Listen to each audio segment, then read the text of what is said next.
Now, after the scandal that broke the camel's back and a mass MP exodus, UK Prime Minister Boris Johnson has announced his resignation as leader of the Conservative Party. But in the words of Bojo himself, them's the breaks. One man who's been following this rollercoaster story over the last 48 hours is Virgin Media News correspondent Richard Chambers. Good to see you, sir. Hello. How's it going? It's always bad news or something that's gone horribly wrong when I'm ever asked to come on the 6 o'clock show set. Well, we know what's gone wrong.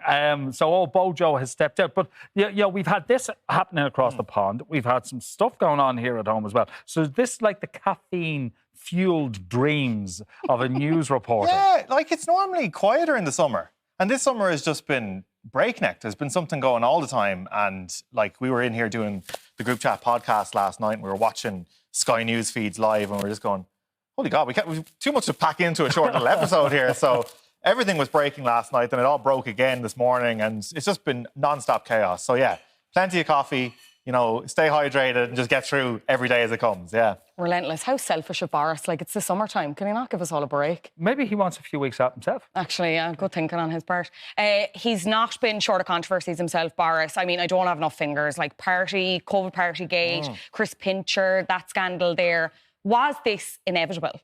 Yeah, it was, really. Like, ever since the Partygate thing where he and members of his staff had held parties during COVID in 10 Downing Street against the laws which he instituted himself as the Prime Minister, it was all falling apart at that point. The public had fallen out of love with Boris Johnson because they saw him as a rule breaker and that actually endeared him to them in the first place, that he was a bit like them. He was human, he made mistakes, he made gaffes, but he was on their side. But when they felt that they were the ones who were suffering as a result of it, well, then the joke stopped being funny anymore.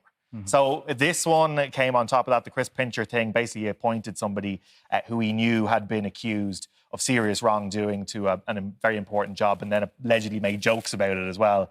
So, again, he's tried with his fingernails to hang on to number 10 Downing Street, but alas, it's all over. The Bojo show is no more. His speech outside number 10 was a rundown of kind of like my greatest hits. It's very montagey, yeah. Boris Johnson, this is your political career. Yeah. Now, he did get a little bit emotional too, announcing his departure. Let's just remind ourselves of a couple of the bits.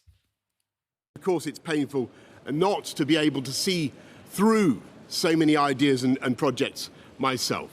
But as we've seen at Westminster, the herd instinct is powerful. When the herd moves, it moves. And to you, the British public,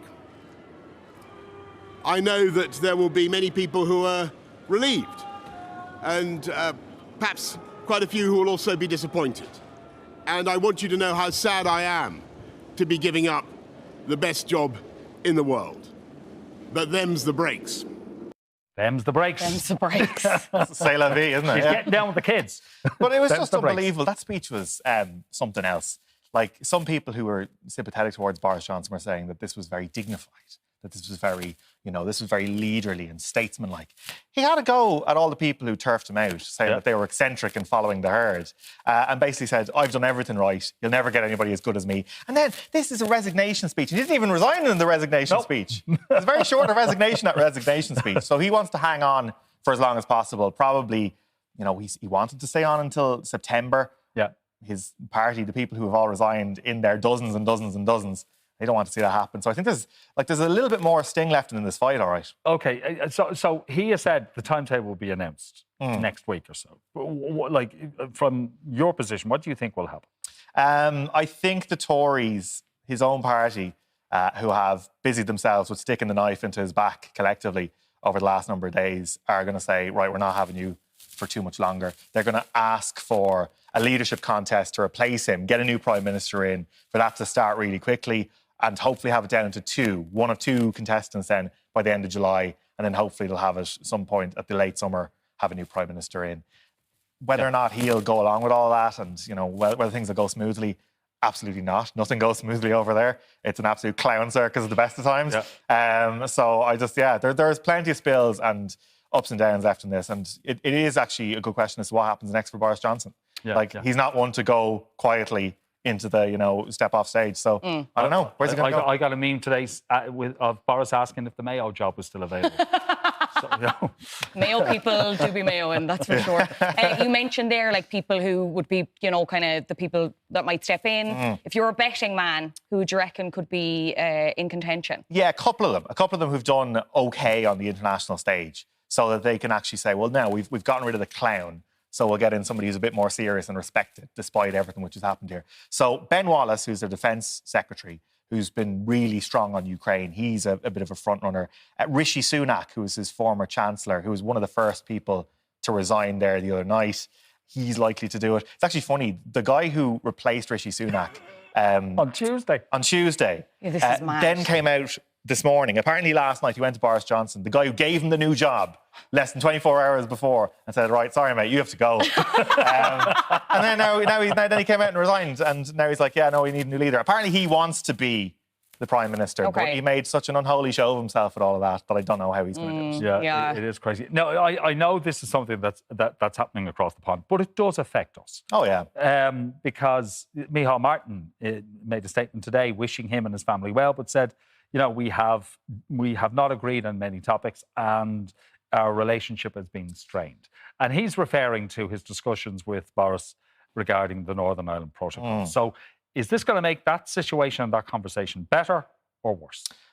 Hard to see how it could be worse, but that is a fear which people do have. And if you saw Micheál Martin's speech there today, it's a little bit chilly.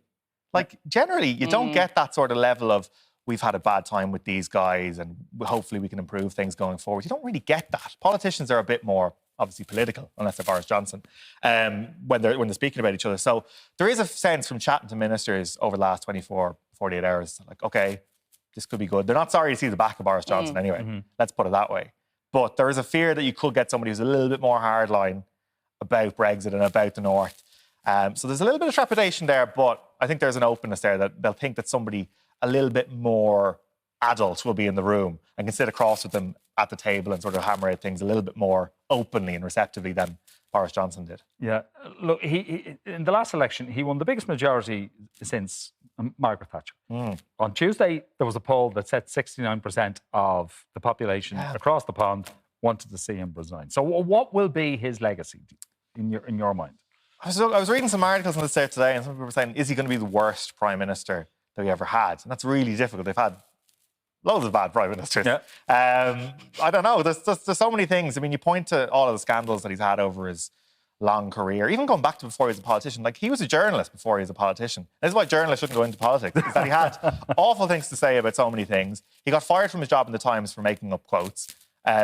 Like, this man, a scandal has followed him everywhere. It always seemed to brush off him. And I think this is going to be his legacy, that he somehow got away with things that other politicians couldn't dream of getting away with. Like Teflon, honestly. Like, absolutely, just everything bounced off him. Everything just washed off him, no matter what he did. And that was part of the act. And I think that's going to be something which people in Britain and here in Ireland need to reflect on as well. Because what happens in UK politics often comes over to Ireland as well. That it becomes a bit of a mirror image.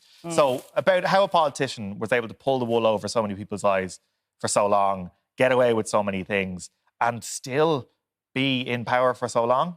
I mean, he wasn't shy about knifing people before as well. Yeah. Look at Theresa May, who he effectively forced out as well. So for him to be claiming, here, I'm a Democrat, I was elected. She might be sitting somewhere tonight with a wry smile. I'd say she's, sipping away at a nice glass of wine. What goes around. Listen, we're not all hunky-dory at home either. We have to talk about what's going on in our own government. Joe McHugh has obviously resigned from Fine Gael, which means the coalition is in a minority. Not great. How does a situation like this get resolved? It doesn't. Shrewd politics is probably the best way out of it. So basically, the government is no longer in the majority. Generally, you'd have a government that's a majority. That's how it works. But in the Dáil, it will no longer have a full majority. But it has a kind of a technical majority. There's a couple of people who were effectively kicked out of government temporarily. They'll be back in soon. They tend to vote along and support the government anyway. But Sinn Féin are like, well, we're going to test this out. So they're going to test it out next week. They're going to bring a motion of no confidence in the government. Obviously, this is going to be a tough few months. The cost of living crisis is brutal for everybody out there. The budget will be on, so whether or not the government addresses that well enough. So having not enough votes to win all the time guaranteed, it's a pretty tricky situation for the government. So all those ministers I was talking to over the last 24 hours who were laughing about Boris Johnson, they should probably be looking closer to home, probably for the next couple of months anyway. Yeah, listen, Richard, it's great to have you in. Thanks for having me, yeah. Hopefully more pleasant circumstances sometime in the future. Yes, maybe. Where the world isn't going to hell. Yeah. Well, the news continues to news. Like, I feel like we'll have a lot more of these conversations. But thank you so much for chatting to us. Thanks, guys.